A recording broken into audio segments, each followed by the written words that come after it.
Olá pessoal, tudo bem com vocês? Eu espero que vocês estejam bem, que vocês estejam saudáveis durante esse período de quarentena e de isolamento social. Vamos aproveitar então esse nosso encontro online para que nós possamos hoje dar continuidade ao nosso estudo de filosofia geral.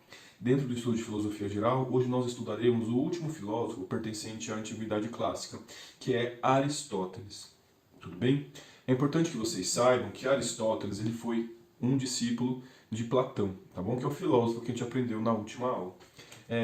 Outro dado relevante sobre Aristóteles é que ele era filho de médicos.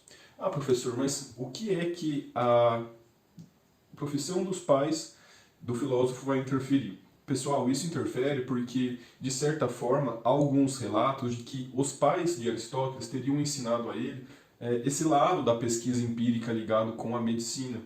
E isso refletiu nos seus estudos e na sua forma de estruturar o conhecimento, como a gente vai ver, tá bom? É importante também que a gente saiba que Aristóteles ele foi o grande fundador da escola de Liceu, também conhecida como escola dos peripatéticos. Por que peripatéticos? Porque a forma que Aristóteles ensinava era caminhando, ou seja, ele dava aulas caminhando com os seus alunos pela escola. Não era uma aula parada, como a gente tem em nossa dinâmica comum em sala de aula, né? Que o professor fica na frente, os alunos ficam ouvindo. Não. Os peripatéticos, eles caminhavam enquanto recebiam os ensinamentos. Tá bom? Dita essa parte introdutória, é importante agora que a gente passe então para o estudo de Aristóteles propriamente dito. E o que é que a gente tem para estudar de Aristóteles? Pessoal, na aula de hoje nós estudaremos a metafísica em Aristóteles, como o conhecimento ele se estrutura, né, como você conhece as coisas, o conhecimento propriamente dito e a sua classificação, estudaremos o processo de conhecimento e a influência que Aristóteles teve sobre o conhecimento jurídico, o que é que ele contribuiu para o direito, notadamente seus estudos acerca da justiça. Vamos dar continuidade então aos estudos. É importante que vocês saibam sobre a metafísica em Aristóteles. E Platão acreditava, como a gente aprendeu na última aula, na teoria das ideias. E a teoria das ideias de Platão funcionava como? Ele acreditava, né, na existência de dois mundos, o mundo inteligível, o mundo das ideias, e o mundo sensível, o mundo terreno. Então a gente tentaria buscar, através do conhecimento científico, do conhecimento filosófico, chegar o mais perto possível desse mundo das ideias. O que eu quero que vocês entendam é que para Platão o conhecimento ele estava estruturado em algo externo à coisa, ao ser que será estudado. Então não era algo dentro do objeto de estudo, era algo fora, era uma relação entre dois planos distintos, o mundo sensível e o mundo inteligível, tá bom? Aristóteles ele já discorda desse posicionamento. Ele acredita que, na verdade, o que existe é a substância individual das coisas, e eu devo compreender as coisas a partir do seu estudo. Então não há essa dualidade de esferas de mundos externos ao sujeito ou ao objeto para investigar, tá? A gente deve analisar o objeto em si. É ele quem vai trazer o que deve dentro dele ser analisado e perquirido. O que é dentro dele substância, o que é dentro dele essência e o que é, por exemplo, um acidente. Tá bom? É por isso que Aristóteles ele traz a ideia de que o ser, as coisas, elas são formadas por dois elementos principais, a forma e a matéria. Tá bom? O que é a forma? A forma é como a matéria ela vai se organizar em cada espécie, tá bom? Então é como ela se organiza dentro de um indivíduo de uma determinada espécie. Então é como as coisas tomam forma em um objeto de uma determinada espécie. E a matéria? A matéria é o princípio da individuação.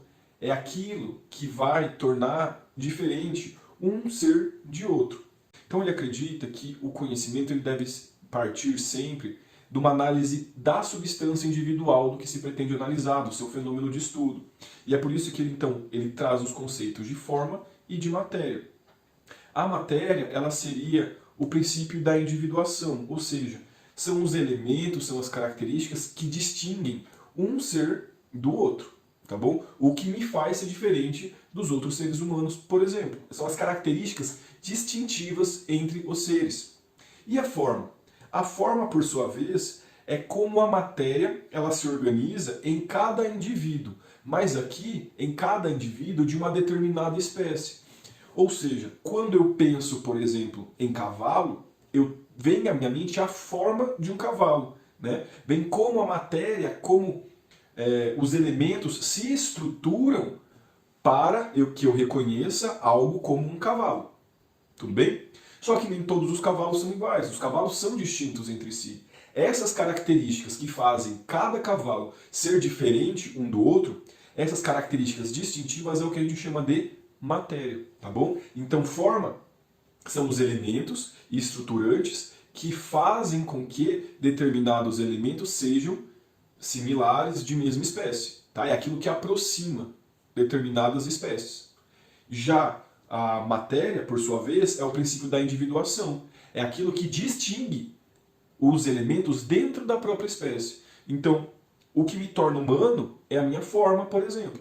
E a minha forma ela é compartilhada por todos os seres humanos. Mas o que me torna Mateus é a minha matéria. São os meus elementos, a forma como meu rosto é estruturado, meu corpo, é o que me torna distinto dos outros seres humanos. Então, o que me torna ser humano, o que me faz, o que faz com que vocês me reconheçam como um ser humano é a minha forma. Mas o que me torna Mateus, distinto dos demais seres humanos, é a minha matéria.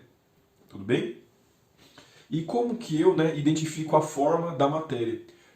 Essa identificação, essa separação de forma e matéria é feita pelo intelecto humano. É a nossa psique, o nosso intelecto que vai, por intermédio de um processo de abstração, conseguir separar o que é forma e o que é matéria, tá bom? Porque ele vai fazer isso através de associações de objetos similares e aí então identificar as espécies, as formas e ver o que dentro dessas formas tem de característica diversa entre elas, que apesar de similares, são diferentes. Então percebam, para Aristóteles, o conhecimento do ser das coisas não está num plano externo, mas dentro da própria coisa que se vai investigar. Tá bom? Para conseguir, então, identificar essas características, ele traz alguns conceitos muito importantes dentro da sua teoria, que é o conceito de essência e acidente, tá bom? Essência são aqueles elementos que fazem a coisa ser o que ela é. Então são aqueles elementos necessários e, de certa forma, estáveis para que a coisa seja identificada como de uma determinada espécie. Tá bom? Então, essência é aquilo, são os elementos necessários para que eu identifique um determinado objeto como pertencente a uma espécie. Já, em contraponto, ele traz a ideia de acidente. Acidentes são as características mutáveis, São as características mutáveis que eu posso encontrar dentro dos sujeitos, dos seres, dos objetos de investigação. Tá bom? Então, essência é aquilo que não pode ser mudado, que é estável, e a gente tem a característica acidente. A característica acidental, o acidente, são aquelas características mutáveis que variam de um sujeito para outro, sem contudo aqui, obviamente, afetar, alterar a essência daquele objeto. Tá bom? Ao lado da essência e do acidente, nós temos a necessidade e a contingência. A necessidade são características que a coisa tem que ser para ser o que ela é, tá bom? Então são as características que a coisa precisa ter, é necessário que ela tenha. É interessante então que vocês observem que a noção de necessidade é correlata à noção, ao conceito de essência. Essência e necessidade caminham juntas, são institutos correlatos.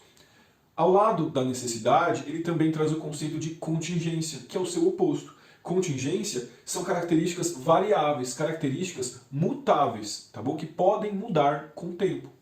Aqui essa ideia de contingência é correlata à ideia de acidente, porque ambas são variáveis. Então a ideia de contingência é correlata à ideia de acidente, que está ligado aqui com a noção de características que variam com o tempo. Um exemplo que ele é: Sócrates é humano. Então, a característica humano é uma característica necessária, para a identificação dele como ser humano. São os elementos necessários para identificá-lo como ser humano. Mas se eu digo Sócrates é calvo, a calvície de Sócrates é um elemento mutável.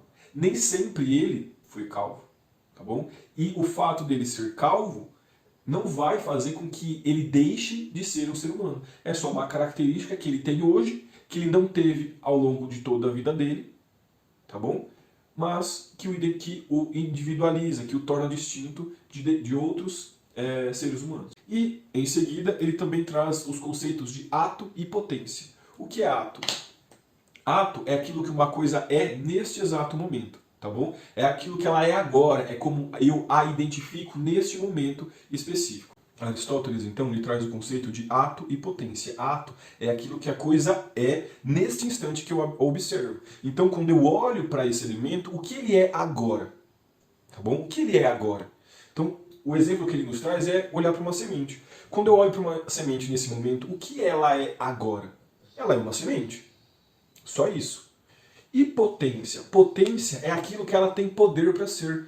Potência é aquilo que a coisa pode vir a ser. O que ela tem potencial para se tornar.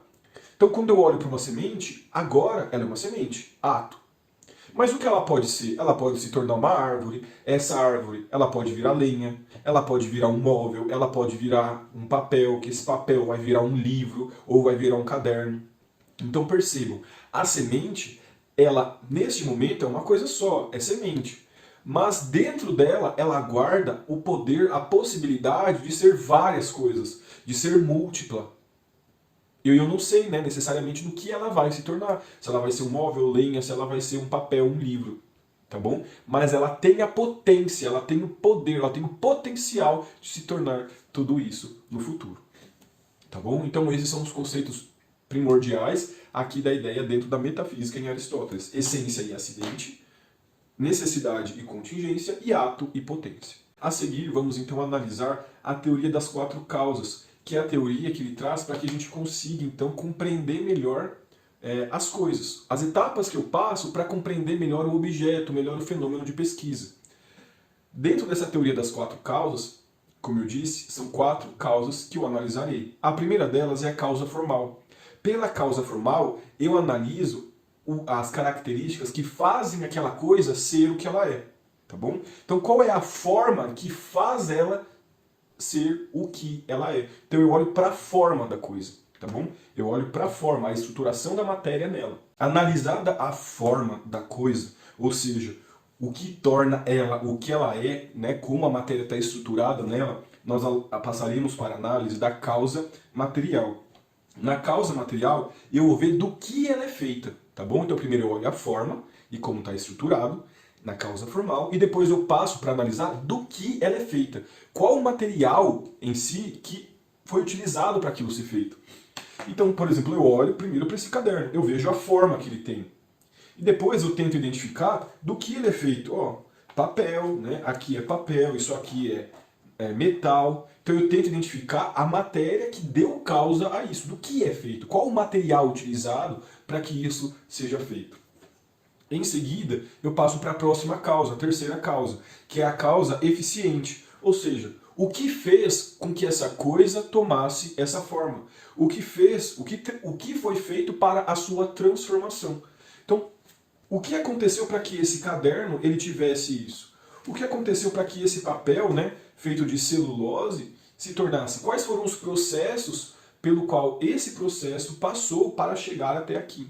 Tá bom? Então, na causa eficiente, eu tenho que entender esses processos transformativos. Como a coisa ela se transformou nisso que ela é agora. A quarta e última causa que nós temos que analisar é a causa final. A causa final, por ela, eu tenho que entender qual é a finalidade desse objeto. Para que esse objeto serve? Tá bom? Então eu vou fazer uma análise do objetivo da coisa. Ou seja, esse caderno, ele serve para quê? Para anotações de pensamento, para anotação das minhas tarefas diárias. Então qual é a finalidade dele? Tudo bem? Então eu analiso a forma, analiso a matéria, do que ele é feito, analiso a causa eficiente, como ele foi feito, né? Quais os processos para a sua elaboração, e a causa final, que é a finalidade a que essa coisa se destina. Tudo bem? Com isso, pessoal, a gente encerra então esse primeiro ponto da aula de hoje, que é a metafísica em Aristóteles. Tá? Então, o processo de conhecimento do ser, né, de conhecimento das coisas, se dá dessa forma. É uma análise interna das características do objeto. E como que eu vou fazer essa análise interna? Por intermédio da teoria das causas, analisando a causa formal, material, eficiente e final, tá? Para compreender a forma, a matéria, a finalidade e a transformação, como ela se deu desse objeto. Tudo bem? Dito isso, nós vamos passar agora para a próxima etapa do estudo de Aristóteles, que é o conhecimento. Vamos então estudar como Aristóteles estrutura o conhecimento. Primeira coisa que vocês têm que saber, Aristóteles ele divide o conhecimento em o conhecimento teórico, o conhecimento prático e o conhecimento produtivo. Tá bom? Dentro do conhecimento teórico, ou do saber teórico, como ele chama, nós temos a ciência geral e a ciência natural. Para ele, a ciência geral é aquela que se ocupa do estudo dos seres, e aqui todo ser, vivo ou não, mas essa é a tarefa da ciência geral estudar. Então aqui a gente está ligado muito com filosofia, teologia, tá bom? É o estudo dos seres. Então o estudo das, vamos dizer de forma leiga, né, das coisas. E aqui é tanto estudar seres vivos, compreender os seres vivos, entender a essência, as causas daquele ser vivo, causa formal, material, eficiente, final, como também de seres inanimados. Então aqui é o estudo do ser no sentido amplo, tá bom? Ao lado da ciência geral, nós temos a ciência natural, tá bom? A ciência natural ela é dividida em 3 grandes ramos. O primeiro deles se ocupa a física e a astronomia, e a função dessa grande área é o estudo dos seres em movimento. Então percebam aqui, pessoal, que há um passo, né? Na ciência geral nós estudamos os seres. Aqui na física e na astronomia, primeiro estudamos os seres em movimento. O segundo ramo que nós temos da ciência natural é as ciências da vida, que é o estudo do ser vivo em movimento. Tá? Isso é o que posteriormente a gente vem a conhecer como biologia. Então, as ciências da vida é o estudo do ser vivo em movimento, da movimentação do ser vivo. Então, por exemplo, a compreensão do ser vivo, que nasce, cresce, reproduz e morre. Entender, então, do que são feitos os seres vivos, a causa formal, material, a eficiente e a final deles. E, por fim, também temos, como terceiro e último ramo da ciência natural, a psicologia. A psicologia, por sua vez, ela tem como finalidade o estudo do ser vivo, sensível e inteligente em movimento. Então, percebam que sempre a gente vai caminhando. Estudo do ser com a ciência geral, estudo do ser em movimento com a física e a astronomia, estudo do ser vivo em movimento com as ciências da vida, a atual biologia, e estudo do ser vivo, inteligente e sensível em movimento com a psicologia. Tá bom? Então a psicologia, para ele, deveria se ocupar do estudo do intelecto e da memória, por exemplo. Ao lado, então, dessas ciências que estão dentro do saber teórico, nós teríamos os saberes práticos, né? O saber prático. E dentro do saber prático, para ele, estaria a ética e a política. A ética, para ele, está ligado com a virtude. E o que é virtude para Aristóteles? Para ele, pessoal, um homem virtuoso é aquele que conhece o meio termo. É aquele homem que sabe conduzir a sua vida através de um ponto médio. Como assim? O homem corajoso, por exemplo, eu identifico um homem corajoso não como aquele que não faz nada, mas também não aquele inconsequente que age sem pensar de forma totalmente destemida, sem levar em conta as consequências do seu ato. Isso para ele não é coragem, porque você não pode ser corajoso demais e nem medroso. Você não pode estar nos extremos. Você tem que achar o meio ponto. O homem corajoso para ele é aquele que ele toma as cautelas necessárias para poder agir e age. Então ele não fica nem no ponto de inação, de inércia, de ficar parado com medo, mas também não vai agir de forma imprudente. Ele age de forma correta, pensando com uma atuação estruturada e direcionada. Tá? Não é agir de forma imprudente. Então para ele não é nem de mais e nem de menos. O homem virtuoso, o homem então que aqui seria o homem ético, é aquele que tem e encontra esse meio termo, de nem agir de mais e nem agir de menos, por exemplo. Isso para ele é ética, essa ligação com a virtude que existe. E política? Pessoal, política para ele seria o estudo, né, a análise, o exame do contexto em que o homem virtuoso está. Então a função da política seria entender o contexto da polis que o sujeito está inserido, para compreender como as relações se dão ali, por exemplo. Tá bom? É interessante observar que Aristóteles se ocupou muito do estudo, né, da política da época, tanto é que ele estudou 158 constituições das cidades-estado da época, 158, para então ele poder, inclusive, elaborar a Constituição de Atenas. Então ele é uma pessoa que de fato se dedicou muito ao estudo da ética e da política. Tá bom? E por fim nós temos o saber produtivo. O saber produtivo para ele aqui está atrelado com a estética, com a poética, com a retórica. Então está ligado muito aqui com a ideia de estudar as peças, os dramas que existiam na época, por exemplo, a arte de conseguir dominar uma boa fala e o convencimento da parte contrária sua, tudo bem? Então o saber produtivo estava ligado muito com isso, com estética, poética e retórica. Com isso, pessoal, a gente então encerra essa parte geral do conhecimento e da classificação do conhecimento em si, tudo bem? Agora, iniciaremos o processo de conhecimento, ou seja, como é que eu alcanço o conhecimento científico, como que eu saio do conhecimento raso e chego ao máximo do conhecimento, que é o conhecimento científico. Ele acredita que isso vai sendo feito de forma gradual, e nós estudaremos todas essas fases agora. Então vamos lá. A primeira fase que a gente tem do conhecimento é a sensação.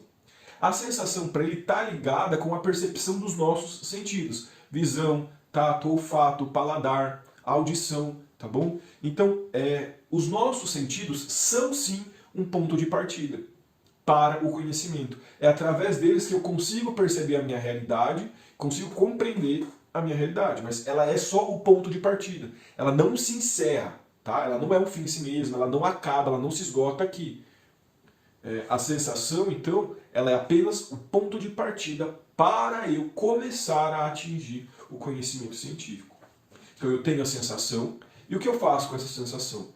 Essa sensação, ela depois que eu capto ela é levada para a minha memória. O que é a memória? A memória, para Aristóteles, está ligada com a capacidade de reter os dados sensoriais. Tá? Então eu tenho a sensação, guardo isso na minha memória. Eu retenho essa informação para mim. Tudo bem? Basta reter essa informação para mim? Não. Depois que eu vou guardar essa informação na minha mente, no meu intelecto, eu vou passar para uma terceira etapa do conhecimento, que é a experiência, tá bom? Experiência. Aqui, na experiência, eu vou relacionar a minha memória sensitiva com a repetição dos fenômenos. Então, por exemplo, eu vou lembrar que quando uma vez eu encostei minha mão numa panela quente, queimou e doeu. Tá? Então, quando eu encostei a mão, sensação, quente, queimou minha mão. Isso é a memória. Guardei na minha cabeça que aquilo queima. Experiência. Eu sei que relar numa panela quente irá doer, irá queimar.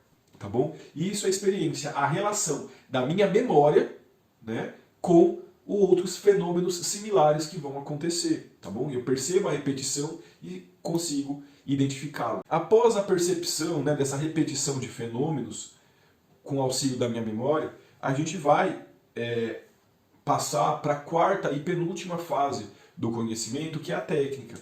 Aqui na técnica, eu conheço as regras para produzir um determinado resultado, tá bom? Então aqui na técnica, que é a penúltima fase, eu domino as regras para conseguir fazer algo, para conseguir chegar em um determinado resultado. Eu sei o que eu preciso fazer, tá bom? Eu sei o que eu preciso fazer para obter um resultado que eu quero.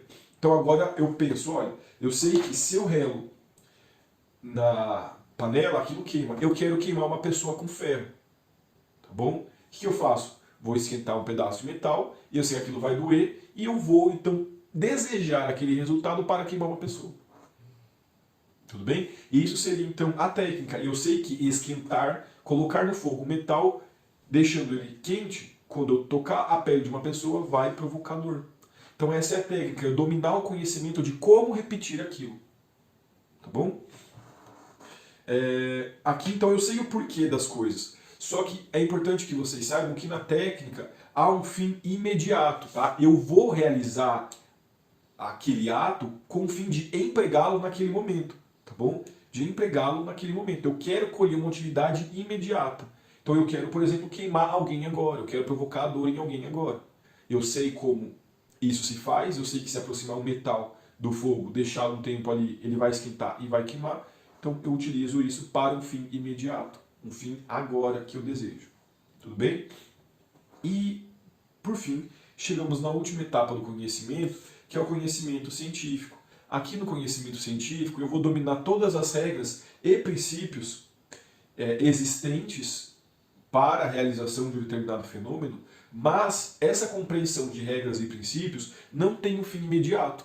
Como assim não tem um fim imediato? Eu quero saber apenas para conhecer. Eu só quero compreender por que a panela, quando esquentada, o ferro, quando esquentado no fogo, ele provoca dor.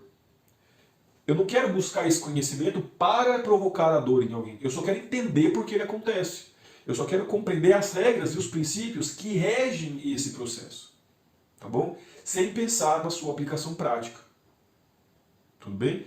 Então, pensem, o processo de conhecimento, ele envolve, então, 5 etapas. A sensação, tem o meu sentido, ele capta aquela informação, eu levo isso para minha memória grava e começa a perceber a repetição daquilo por intermédio da minha experiência.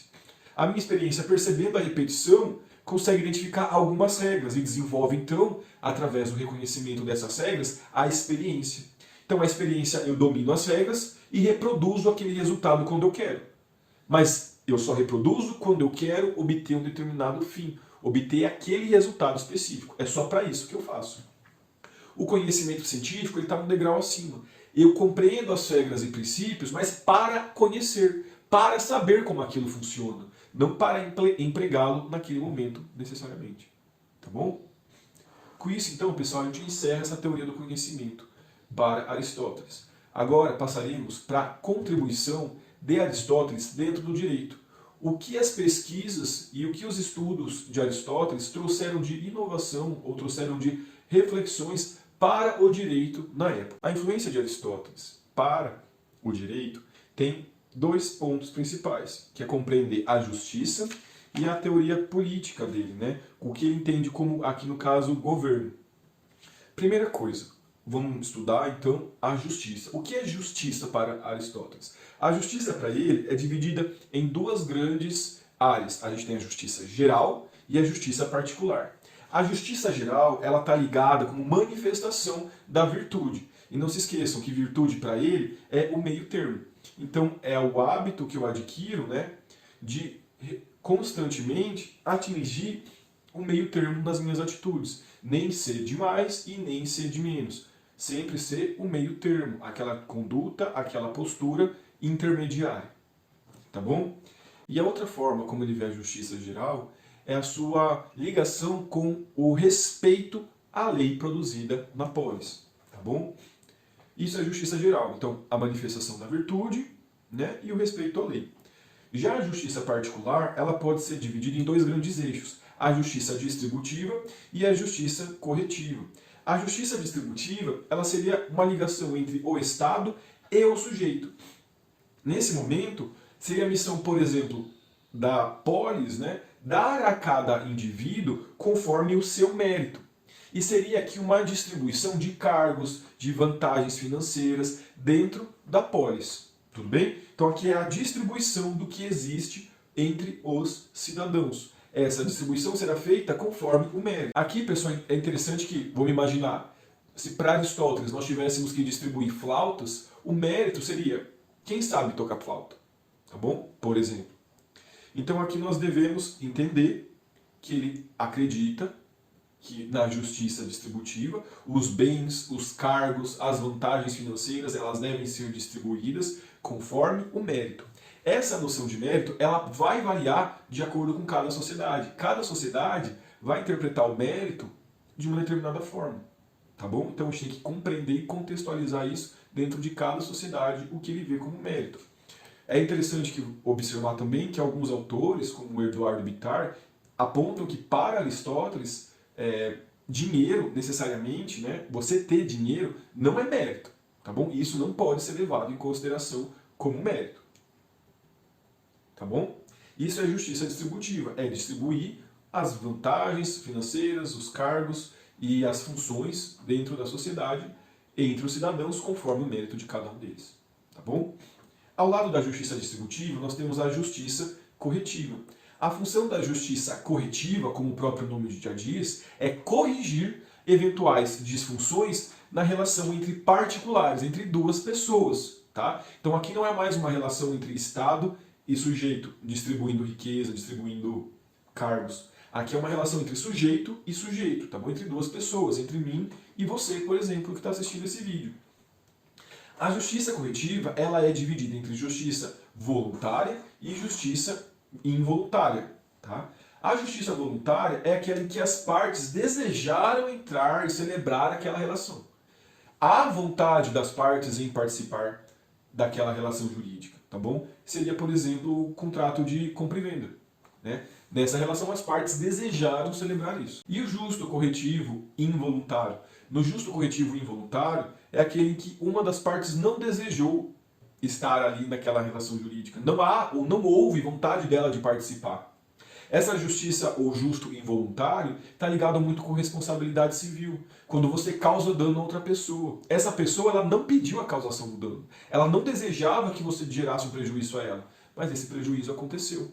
Então, em razão do acontecimento desse prejuízo, você deverá, por exemplo, pagar uma indenização, pagar um dinheiro para essa pessoa, a título de exemplo. Ele também associa a justiça involuntária com assalto, com homicídio, com injúria, com toda a realização de crimes em que você não consentiu, né? Você não desejou a sua morte, você não desejou que falassem mal de você, você não desejou que fosse despojado dos seus bens. Então está ligado aqui com sempre um ato em que uma das partes, pelo menos, não consentiu com a sua realização, não desejou que ela realizasse. E como é que é realizar justiça corretiva? Realizar justiça corretiva para ele está ligado com uma proporção aritmética. Então aqui você tomou o quê? Ah, você tomou um bem que vale 10 mil reais daquela pessoa, então você dará 10 mil reais para ela de volta. Tudo bem? Então retornar ao status quo anterior ao ato que aconteceu, ao ato danoso, por exemplo. É dar a cada um aqui conforme uma proporção ao que perdeu. Então não é dar a cada um conforme o seu mérito, mas é dar a cada um conforme uma proporção aritmética, conforme aquilo que você teve de desvantagem em tudo isso. Tá bom? Nossa, professor, vocês podem estar pensando, que ideia avançada de justiça para alguém que vivia antes de Cristo, né? Ele já pensava na distribuição dos cargos dentro da polis, que tinha que ser conforme o merecimento, ele já pensava no respeito à lei, ele já pensava em responsabilidade civil, contratual, né? Que cara avançado.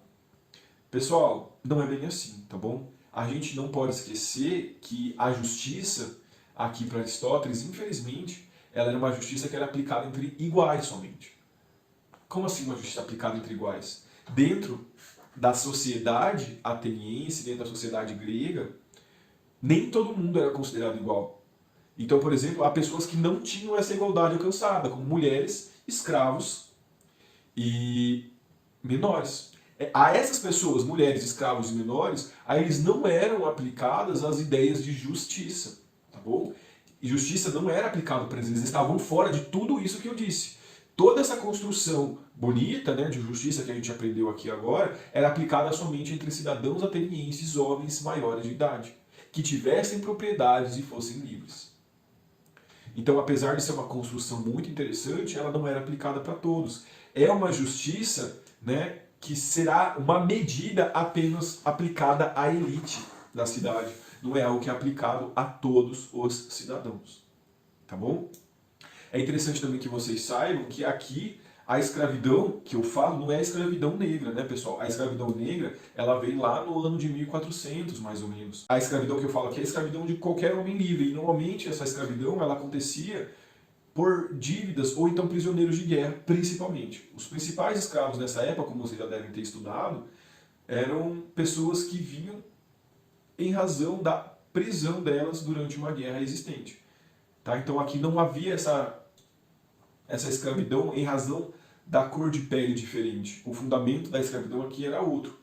Não que seja mais válida ou menos pior, porque nenhuma escravidão ela deve ser tolerada hoje em dia, mas é para vocês verem como essa ideia de subjugação, que infelizmente aconteceu durante muitos anos, e se perpetua ainda em relação às pessoas pretas, ela nem sempre existiu na sociedade, essa ideia de escravidão preta. Ela surge depois, em 1400, com, por exemplo, os portugueses e as grandes navegações. Em Atenas, que a gente está estudando, a noção de escravidão está muito atrelada com os inimigos que foram capturados em uma guerra.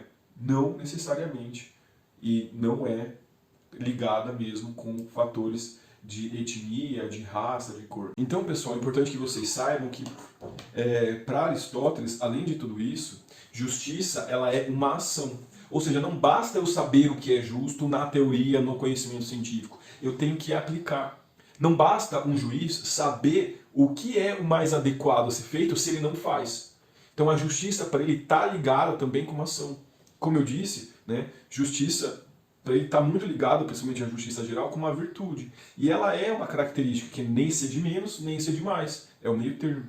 E para que eu atinja esse meio termo, eu preciso, além de um hábito, né, eu preciso agir, eu preciso fazer acontecer. Então a justiça para ele, ela não é apenas saber o que é certo, é fazer também o que se sabe que é certo.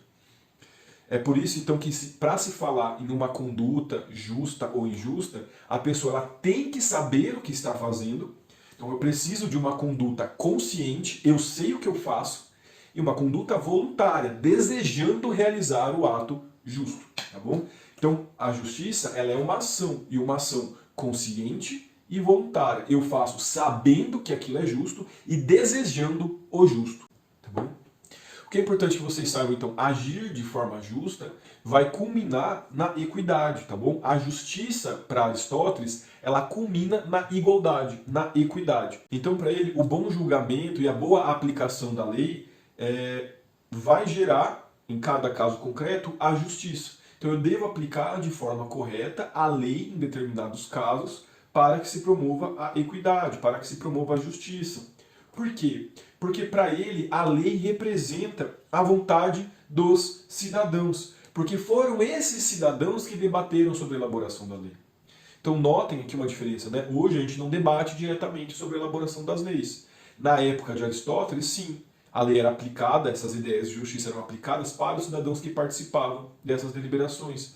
Então a noção dele de cumprimento dessas ordens é muito mais imperiosa, porque a pessoa diretamente escolheu aquela lei. Ela diretamente participou desse debate, tá bom? Então, para ele, o bom julgamento é aquele, né, que a aplicação da lei correta em um determinado caso concreto, tá? E essa aplicação correta da lei ao caso concreto, que a gente chama de justiça, gera a equidade, gera a igualdade entre os cidadãos da polis.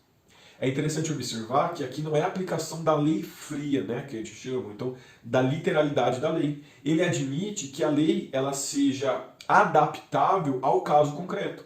Ele fala aqui que a lei ela deve ser aplicada com a régua de Lesbos, tá? Que é uma régua maleável, uma régua flexível. Então, a lei ela tem que se adaptar ao caso concreto. Não é aplicar ela literal sem esquecer as particularidades daquele caso, não. Eu tenho que olhar aquele caso concreto para interpretá-lo e aplicar uma lei, dando em conta, levando em consideração as especificidades daquele caso concreto. É somente assim que eu faço justiça e, fazendo justiça, atinjo a equidade. Pessoal, com isso então, a gente caminha para a parte final da aula de hoje, que é o estudo, né, das formas de governo que Aristóteles identificou. Como eu disse para vocês, ele estudou a constituição de 158 cidades na sua época. E através desse estudo, ele identificou diversas formas de governo, tá bom? E o que ele entende? Ele entende que um bom governo, um governo bom, é aquele que busca a felicidade comum dos seus cidadãos, tá bom? Então, para isso, para buscar essa felicidade comum, não necessariamente precisa que todos estejam discutindo, deliberando, como acontece em Atenas. Basta que haja uma vontade guiada de todos, de alguns ou de um só, mas uma vontade guiada para o bem comum de todos os cidadãos, pensando em todos. A partir disso, então, ele identificou 6 principais modelos de governo. 3 ele classificou como bons e 3 ele classificou como ruins. Quais são as 3 formas de governo que ele considera bons? Monarquia, aristocracia e república. Monarquia seria o governo de uma pessoa só, pensando no melhor para todos, tá bom? A aristocracia seria o governo de algumas pessoas, buscando o bem de todos. E república seria, né, como o nome diz, res pública, coisa pública, seria o governo de todos, pensando no bem de todos. Entretanto, pessoal, a gente deve sempre ficar em cima, né, de quem está aqui governando tudo isso, para que não haja uma desvirtuação, porque ele fala, olha, A monarquia é o governo de um só, pensando no bem de todos. Só que essa pessoa que está governando na monarquia, se esse monarca, se esse rei, ele esquece dos seus súditos, ele esquece das pessoas que ele está cuidando e começa a pensar só na sua própria vontade, esse governo ele deixa de ser monarquia e passa a ser um governo ruim que ele nomeia tirania, tá bom? Da mesma forma que a aristocracia, que é o governo de alguns, pensando no bem de todos, se essas poucas pessoas que governam começam a pensar somente em si e esquecem do bem comum, esse governo ele deixa de ser uma aristocracia e passa a ser um governo que ele não gosta, que seria a oligarquia. Ou seja, o poder nas mãos dos mais ricos. O governo ele se torna uma utilidade para os mais ricos. E por fim, a república, para ele, pode ser também desvirtuada, e o desvirtuamento dela pode ser ou pelos indivíduos pensando somente em si, todos eles querendo o melhor para si e esquecendo do bem da coletividade, ou então pensar, para alguns autores, somente nos mais pobres, como é o caso de Alisson Mascaro, que defende essa ideia, que para ele, o governo ele deixa de pensar no bem de todos e pensa somente nos pobres, esse governo de todos que pensa somente nos pobres deixa de ser uma república e, pasmem vocês, converte-se em democracia. Então, para ele, a democracia não é um bom governo, né? Para ele, para se ter um bom governo nas mãos de todos, seria uma república, onde todos estão pensando no bem de todos. Na democracia, todos estão pensando ou no bem de si mesmo ou somente no favorecimento dos mais pobres. Então aqui não há uma tentativa de busca do bem comum. Ele não, então, concorda com a democracia, ele não pactua com isso. Pessoal, então com isso a gente encerra a aula de hoje, os pontos principais de Aristóteles, suas principais contribuições tanto para a filosofia geral quanto para o direito. E na próxima aula nós adentraremos no estudo dos principais filósofos da Idade Média, então, tá bom? Muito obrigado pela paciência, pela presença de vocês aqui nessa videoaula. Espero que tenham gostado e até o próximo encontro.